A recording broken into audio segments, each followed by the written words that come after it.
ছাত্ৰ-ছাত্ৰীসকল, আজিৰ ভিডিঅ'টো লৈ আহিছোঁ ক্লাছ 9ৰ ইলেক্টিভ ছাবজেক্ট ভূগোলৰ সপ্তম অধ্যায় কৃষি এই পাঠটিৰ সম্পূৰ্ণ প্ৰশ্নৰ উত্তৰসমূহ। 1 নম্বৰ প্ৰশ্নটো হৈছে কৃষি বুলিলে কি বুজা? কৃষিক প্ৰভাৱান্বিত কৰা কাৰকবোৰৰ এটি আভাস দিয়া। উত্তৰ: শস্য উৎপাদন আৰু পশুপালনৰ কাৰ্যকে কৃষি বুলি ধৰা হয় বা কোৱা হয়। কৃষিকাৰ্য বহুতো প্ৰাকৃতিক আৰু আৰ্থসামাজিক কাৰকৰ ওপৰত নিৰ্ভৰশীল। প্ৰাকৃতিক কাৰকৰ ভিতৰত মাটি, মাটিৰ ঢাল, জলবায়ু, পানী আদি প্ৰধান। আৰ্থসামাজিক কাৰকৰ ভিতৰত মানুহৰ আৰ্থিক অৱস্থা, শিক্ষা-দীক্ষা, নগৰীকৰণ, উদ্যোগীকৰণ, যাতায়াত পৰিবহণ ব্যৱস্থা, বজাৰ আদিয়ে প্ৰধান। পৃথিৱীৰ সকলো ঠাইতে এই অৱস্থা ব্যৱস্থাবোৰ একে নহয় কাৰণে কৃষিকাৰ্যও সকলোতে একেধৰণে কৰা নহয়। কৃষি শস্য, কৃষি পদ্ধতি আৰু কৃষিৰ লক্ষ্য উদ্দেশ্য ঠাই আৰু সময়ভেদে বেলেগ বেলেগ হোৱা দেখা যায়। প্ৰাকৃতিক আৰু আৰ্থসামাজিক কাৰকবোৰৰ মাজত পাৰ্থক্য থকাৰ কাৰণেই অসমৰ কৃষি ৰাজস্থানৰ কৃষিৰ লগত নিমিলে। ইয়াৰ পাছতে 2 নম্বৰ প্ৰশ্নটো চাওঁ আহা। পৃথিৱীৰ সকলো ঠাইতে কৃষি একে নোহোৱাৰ কাৰণ ব্যাখ্যা কৰা। উত্তৰ: পৃথিৱীৰ সকলো ঠাইতে কৃষিকাৰ্য একে ধৰণৰ নহয়। কাৰণ কৃষিকাৰ্য বিভিন্ন ধৰণৰ প্ৰাকৃতিক আৰু আৰ্থসামাজিক কাৰকৰ ওপৰত নিৰ্ভৰশীল হৈ থাকে। প্ৰাকৃতিক কাৰকৰ ভিতৰত মাটি, মাটিৰ ঢাল, জলবায়ু, পানী আদি প্ৰধান। আৰ্থসামাজিক কাৰকৰ ভিতৰত মানুহৰ আৰ্থিক অৱস্থা, শিক্ষা-দীক্ষা, নগৰীকৰণ, উদ্যোগীকৰণ, যাতায়াত পৰিবহণ ব্যৱস্থা, বজাৰ আদি প্ৰধান। পৃথিৱীৰ সকলো ঠাইতে এই অৱস্থা ব্যৱস্থাবোৰ একে ধৰণৰ নহয়। এখন ঠাইৰ জলবায়ু, মাটি, মাটিৰ ঢাল, পানীৰ পৰিমাণ আদি আন এখন ঠাইৰ লগত নিমিলে। কৃষি শস্য, কৃষি পদ্ধতি আৰু কৃষিৰ লক্ষ্য উদ্দেশ্যও ঠাই আৰু সময়ভেদে বেলেগ বেলেগ হোৱা দেখা যায়। প্ৰাকৃতিক আৰু আৰ্থসামাজিক কাৰকসমূহৰ মাজত পাৰ্থক্য থকাৰ বাবেই পৃথিৱীৰ এখন ঠাইৰ কৃষিকাৰ্য আৰু আন এখন ঠাইৰ কৃষিকাৰ্যৰ মাজত পাৰ্থক্য থকা দেখা যায়। ইয়াৰ পাছত 3 নম্বৰ প্ৰশ্নটো হৈছে কৃষিক বিভিন্ন শ্ৰেণীত বিভক্ত কৰা আৰু শ্ৰেণী বিভাজনৰ ভিত্তিৰ আভাস দিয়া। উত্তৰ: কৃষিক নানা প্ৰকাৰত বিভক্ত কৰিব পাৰি। সেয়া হৈছে কৃষিক্ষেত্ৰৰ স্থায়িত্বৰ ভিত্তিত কৃষি 2 প্ৰকাৰৰ হ'ব পাৰে। সেইকেইটা হৈছে স্থায়ী কৃষি আৰু ঠাই সলনি কৃষি বা ঝুম কৃষি। আকৌ কৃষিক্ষেত্ৰৰ আকাৰৰ ভিত্তিত কৃষিক অন্য 2 প্ৰকাৰত বিভক্ত কৰিব পাৰি। সেইকেইটা হৈছে বিশাল বা বিস্তৃত কৃষি, ক্ষুদ্ৰ বা গহন কৃষি। আৰ্থিক দিশৰ পৰা কৃষি অন্য 2 প্ৰকাৰৰ হ'ব পাৰে। আৰ্থিক দিশৰ প্ৰকাৰকেইটা হৈছে বাণিজ্যিক কৃষি আৰু আত্মনিৰ্ভৰশীল কৃষি। আকৌ মাটিৰ গুণাগুণ, জলবায়ু আৰু কৃষি পদ্ধতি অনুসৰি কৃষিক অন্য 2 প্ৰকাৰৰ হ'ব পাৰে। সেইকেইটা হৈছে শুষ্ক কৃষি আৰু আৰ্দ্ৰ কৃষি। ইয়াৰ উপৰি কিছুমান বিশেষ ধৰণৰ কৃষি পৃথিৱীৰ কোনো কোনো দেশ বা অঞ্চলত কৰা হয়। সেইবোৰকো একো একো প্ৰকাৰৰ কৃষি হিচাপেই বিবেচনা কৰিব পাৰি। তেনেধৰণৰ কৃষিৰ ভিতৰত ৰোপণ কৃষি, যৌথ কৃষি, উদ্যান কৃষি আৰু বজাৰ কৃষি আদি প্ৰধান। কৃষিৰ নানা ধৰণৰ বৈশিষ্ট্য যেনে স্থায়িত্ব, কৃষি পদ্ধতি, কৃষিৰ উদ্দেশ্য, কৃষিক্ষেত্ৰৰ আকাৰ, পুঁজিৰ বিনিয়োগ আদি কৃষিক শ্ৰেণী বিভক্ত কৰাৰ ভিত্তি হ'ব পাৰে। ইয়াৰ পাছতে 4 নম্বৰ প্ৰশ্নটো হৈছে স্থায়ী কৃষি কি? ইয়াৰ বৈশিষ্ট্য সম্বন্ধে চমুকৈ আলোচনা কৰা। উত্তৰ: কোনো এক অঞ্চলৰ লোকৰ দ্বাৰা ঘৰুৱা প্ৰয়োজনীয়তাৰ লগতে বাণিজ্যিক উদ্দেশ্যৰে কৰা কৃষিকাৰ্যক স্থায়ী কৃষি বোলা হয়। সাধাৰণতে সমভূমি অঞ্চলবোৰত মানুহে স্থায়ীভাৱে বসতি কৰে আৰু তাৰ খেতিপথাৰত খেতিও স্থায়ীভাৱে কৰে। এনেবোৰ অঞ্চলৰ কৃষিভূমিত মানুহে বছৰৰ পিছত বছৰ ধৰি খেতি কৰি থাকে। কৃষিকাৰ্যত খেতিয়কে হাল, ট্ৰেক্টৰ, জলসিঞ্চন, সাৰ আদি ব্যৱহাৰ কৰে। একোখন ঠাইত স্থায়ীভাৱে কৰা এনে কৃষিকে স্থায়ী কৃষি বুলি কোৱা হয়। সম্প্ৰতি পৃথিৱীৰ প্ৰায়বোৰ অঞ্চলতে স্থায়ী কৃষি দেখা যায়। স্থায়ী কৃষিত উৎপাদনো বেছি হয়। পশুপালন স্থায়ী কৃষিৰ এটা প্ৰধান অংগ। ইয়াৰ পাছতে 5 নম্বৰ প্ৰশ্নটো হৈছে ঠাই সলনি কৃষি অৰ্থাৎ ঝুম কৃষি এটি চমু আভাস দিয়া আৰু এই কৃষিয়ে কেনেকৈ পৰিৱেশৰ ক্ষতি সাধন কৰে তাৰ বিশ্লেষণ কৰা। উত্তৰটো চোৱা। পৃথিৱীৰ ক্ৰান্তীয় অঞ্চলৰ উচ্চভূমিবোৰত প্ৰাকৃতিক কাৰণতে খেতি স্থায়ীভাৱে কৰাটো টান হয়। এইবোৰ অঞ্চলৰ বাসিন্দাসকলে পাহাৰ পৰ্বতৰ ঢালত অস্থায়ীভাৱে খেতি কৰে। পাহাৰ পৰ্বতৰ ঢালত থকা হাবি-বন মুকলি কৰি একেডৰা মাটিত ২-৩ বছৰৰ বাবে অস্থায়ীভাৱে খেতি কৰে। তাৰ পিছত সেই ঠাই এৰি পুনৰ একে পদ্ধতিৰে অন্য ঠাইত খেতি কৰে। এনে খেতিক ঠাই সলনি খেতি বুলি কোৱা হয়। ভাৰতৰ প্ৰায় সকলোবোৰ পাহাৰীয়া অঞ্চলতে এনে খেতি দেখা যায়। উত্তৰ পূৰ্বাঞ্চলৰ অৰুণাচল প্ৰদেশ, নাগালেণ্ড, মণিপুৰ, মিজোৰাম, ত্ৰিপুৰা, মেঘালয় আৰু অসমৰ পাহাৰীয়া অঞ্চলবোৰতো জনজাতীয় লোকসকলে এনে খেতি কৰে। উত্তৰ পূৰ্বাঞ্চলত এই খেতিক ঝুম খেতি নামেৰে জনা যায়, অৰ্থাৎ ঠাই সলনি কৃষি বা ঝুম খেতি। ঝুম খেতি পুৰণিকলীয়া পদ্ধতিৰে কৰা খেতি। এই খেতিৰ উৎপাদন অতি কম হয় আৰু সঘনে ঠাই সলাই এই খেতি কৰিলে পৰিৱেশৰ ওপৰত ইয়াৰ নেতিবাচক প্ৰভাৱ পৰে। ইয়াৰ পাছতে ৬ নম্বৰ প্ৰশ্নটো চোৱা। বিস্তৃত কৃষি আৰু ক্ষুদ্ৰ কৃষিৰ এটি তুলনাত্মক চিত্ৰ দাঙি ধৰা। পৃথিৱীৰ যিবোৰ দেশত জনসংখ্যাৰ তুলনাত কৃষিভূমিৰ পৰিমাণ বেছি হয়, সেইবোৰ দেশত কৃষিক্ষেত্ৰ অতি বিশাল হয়। বিশাল কৃষিক্ষেত্ৰত আধুনিক যান্ত্ৰিক পদ্ধতিৰে কৃষিকাৰ্য সম্পাদন কৰা হয়। আমেৰিকা যুক্তৰাষ্ট্ৰ, কানাডা, অষ্ট্ৰেলিয়া আদি দেশত বিস্তৃত কৃষিৰ প্ৰচলন অধিক হোৱা দেখা যায়। বিস্তৃত কৃষিৰ বিপৰীতে পৃথিৱীৰ ঘন জনবসতিৰ দেশবোৰত ক্ষুদ্ৰ কৃষিৰ প্ৰাধান্য বেছি হয়। ভাৰত, বাংলাদেশ, পাকিস্তান, ম্যানমাৰ, জাপান আদি দেশত জনসংখ্যা বেছি হোৱা হেতুকে কৃষিভূমিৰ পৰিমাণ তুলনামূলকভাৱে কম হয়। সীমিত পৰিমাণৰ মাটিতেহে খেতি কৰা হয়।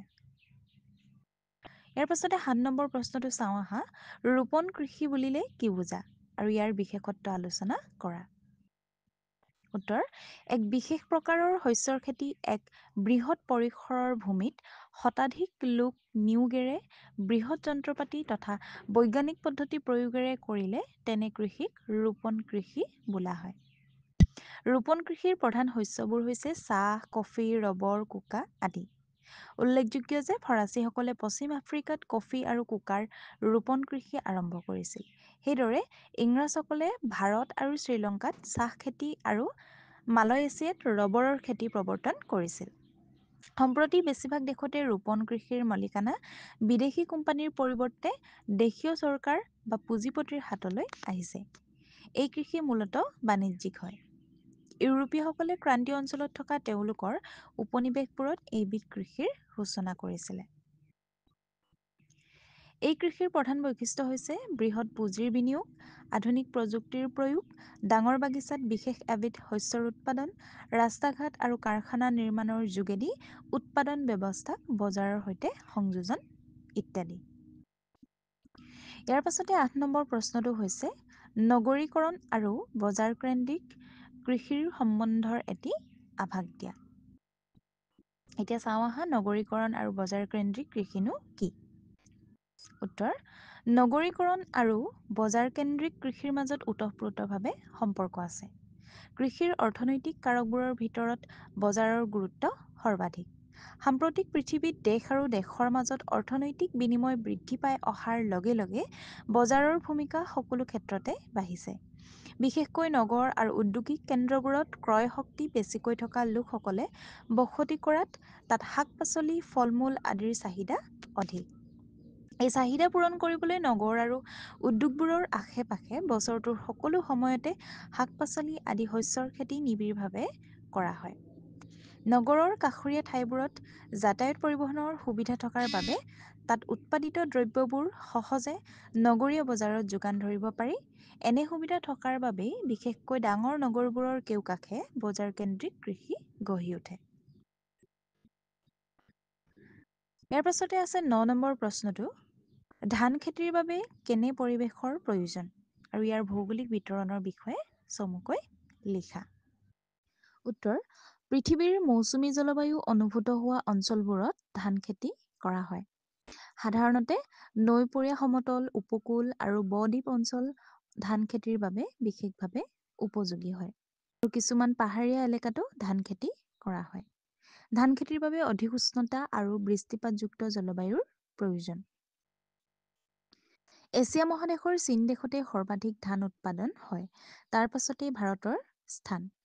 ভাৰতৰ গংগা-ব্ৰহ্মপুত্ৰ উপত্যকা আৰু পূব উপকূল অঞ্চলত ধান খেতি বেছিকৈ হয়। উত্তৰ-পূৰ্বাঞ্চলৰ পাহাৰীয়া অঞ্চল কিছুমানতো ঝুম পদ্ধতিৰে ধান খেতি কৰা হয়। ইয়াৰ পাছতে 10 নম্বৰ প্ৰশ্নটো হৈছে ঘেঁহু খেতিৰ এটি বিৱৰণ দিয়া। উত্তৰ: পৃথিৱীৰ বেছিভাগ মানুহৰে ঘেঁহু প্ৰধান খাদ্য। ভৌগোলিক দিশৰ পৰাও ইয়াৰ খেতি বেছি বিস্তৃত হয়। সমতল অঞ্চলৰ আলতীয়া আৰু বালিয়সীয়া মাটিভাগ ঘেঁহু খেতিৰ বাবে বিশেষভাৱে উপযোগী। এই খেতিৰ বাবে 50ৰ পৰা 100 চেণ্টিমিটাৰ পৰিমাণৰ বাৰ্ষিক বৃষ্টিপাতৰ প্ৰয়োজন। নাতিশীতোষ্ণ অঞ্চল ঘেঁহু খেতিৰ বাবে উপযোগী। শীতপ্ৰধান ঠাইবোৰত এই খেতি কৰিবলৈ হ'লে বছৰটোৰ কমেও 3 মাহকাল ঠাইখন বৰফমুক্ত হ'ব লাগিব। আজিকালি অৱশ্যে কম বৰষুণ হোৱা ঠাইত জলসিঞ্চনৰ যোগেদি ঘেঁহু খেতি কৰা হয়। প্ৰধানকৈ চীন, ভাৰত, আমেৰিকা যুক্তৰাষ্ট্ৰ, Russia, Canada, Australia, France, Germany, Pakistan আদি দেশত ঘেঁহু খেতি কৰা হয়। ভাৰতৰ গংগা উপত্যকা এই খেতিৰ বাবে প্ৰখ্যাত। পৃথিৱীৰ দেশবোৰৰ ভিতৰত চীন দেশতে সৰ্বাধিক পৰিমাণৰ ঘেঁহু উৎপাদন হয়। তাৰ পাছত আমেৰিকা যুক্তৰাষ্ট্ৰ, ভাৰত আদিৰ স্থান। ইয়াৰ পাছতে 11 নম্বৰ প্ৰশ্নটো হৈছে কপাহ খেতিৰ গুৰুত্ব আৰু ভৌগোলিক বিতৰণ সম্বন্ধে লিখা। উত্তৰ: কপাহ এবিধ অতি গুৰুত্বপূৰ্ণ আহজাতীয় শস্য। ইয়াৰ ব্যৱহাৰ সুদূৰ প্ৰসাৰী। সমগ্ৰ পৃথিৱীৰ মানুহৰ মাজত কপাহী কাপোৰৰ চাহিদা আছে। বয়ন শিল্পবোৰ প্ৰধানকৈ কপাহ উৎপাদনৰ ওপৰত নিৰ্ভৰ কৰিয়েই চলে। কপাহ উষ্ণ জলবায়ু আৰু মধ্যমীয়া বৰষুণ হোৱা অঞ্চলৰ শস্য। বৰষুণৰ পৰিমাণ 65 পৰা 115 চেণ্টিমিটাৰৰ ভিতৰত হ'লে এই খেতি ভাল হয়। আজিকালি অৱশ্যে প্ৰায় সকলো দেশতে উন্নত জাতৰ কপাহৰহে খেতি কৰে। ভৌগোলিক বিতৰণৰ ফালৰ পৰা সাধাৰণতে 30 ডিগ্ৰী দক্ষিণ আৰু 45 ডিগ্ৰী উত্তৰ অক্ষাংশৰ মাজৰ অঞ্চলতে কপাহৰ খেতি সীমিত। কপাহ উৎপাদনকাৰী প্ৰধান দেশবোৰ হ'ল আমেৰিকা যুক্তৰাষ্ট্ৰ, চীন, পাকিস্তান, ৰাছিয়া, ইজিপ্ত আৰু ব্ৰাজিল। কপাহ উৎপাদনৰ ক্ষেত্ৰত আমেৰিকা যুক্তৰাষ্ট্ৰ, চীন আৰু ভাৰতেই হৈছে প্ৰধান দেশ। ইয়াৰ পাছৰ প্ৰশ্নটো হৈছে 12 নম্বৰ প্ৰশ্নটো চাহ খেতিৰ বাবে কেনেধৰণৰ পৰিৱেশৰ প্ৰয়োজন? এই খেতিৰ ভৌগোলিক বিতৰণৰ এটি আভাস দিয়া। উত্তৰ: চাহ এবিধ প্ৰধান পানীয় দ্ৰব্য। ইয়াক চাহ গছৰ পাতৰ পৰা প্ৰস্তুত কৰা হয়। চাহ গছক উষ্ণ জলবায়ু আৰু বৃষ্টিযুক্ত পৰিৱেশ দৰকাৰ। পানী বন্ধ নোহোৱা এঢলীয়া পাহাৰীয়া ৰঙামাটি চাহ খেতিৰ বাবে বিশেষ উপযোগী। চাহ খেতি এক প্ৰকাৰৰ বৃহৎ মূলধন সাপেক্ষ প্ৰযুক্তি নিৰ্ভৰ ৰোপণ কৃষি। ইয়াৰ খেতি আৰু উদ্যোগ সম্পূৰ্ণ বাণিজ্যিক দিশৰ পৰা পৰিচালনা কৰা হয়। চাহ এছিয়া মহাদেশৰ মৌচুমী জলবায়ু অঞ্চলৰ এবিধ প্ৰধান ৰোপণ শস্য। চীন, ভাৰত, শ্ৰীলংকা, ইণ্ডোনেছিয়া আৰু জাপান হৈছে বিশ্বৰ প্ৰধান চাহ উৎপাদনকাৰী ৰাষ্ট্ৰ। আফ্ৰিকা মহাদেশৰ কেনিয়া, উগাণ্ডা আৰু মোজাম্বিক দেশতো কিছু পৰিমাণে চাহৰ খেতি কৰা হয়। ভাৰতৰ ব্ৰহ্মপুত্ৰ আৰু বৰাক উপত্যকা চাহৰ কাৰণে বিখ্যাত। তদুপৰি পশ্চিম বংগৰ দাৰ্জিলিং আৰু কেৰালাৰ পাহাৰীয়া অঞ্চলতো চাহৰ খেতি হয়। বৰ্তমানে বিশ্বৰ বজাৰত চাহৰ চাহিদালৈ লক্ষ্য ৰাখি দেশৰ নতুন নতুন অঞ্চল কিছুমানতো চাহ খেতি আৰম্ভ হৈছে। চাহ উৎপাদনত ভাৰতৰ স্থান পৃথিৱীৰ ভিতৰতে প্ৰথম। তাৰ পাছতে হৈছে চীনৰ স্থান। ইয়াৰ পাছতে 13 নম্বৰ প্ৰশ্নটো দিছে শুদ্ধকৈ মিলোৱা। ক অংশৰ লগত খ অংশ। প্ৰথমটো আছে চাহ হ'ব এবিধ ৰোপণ কৃষি।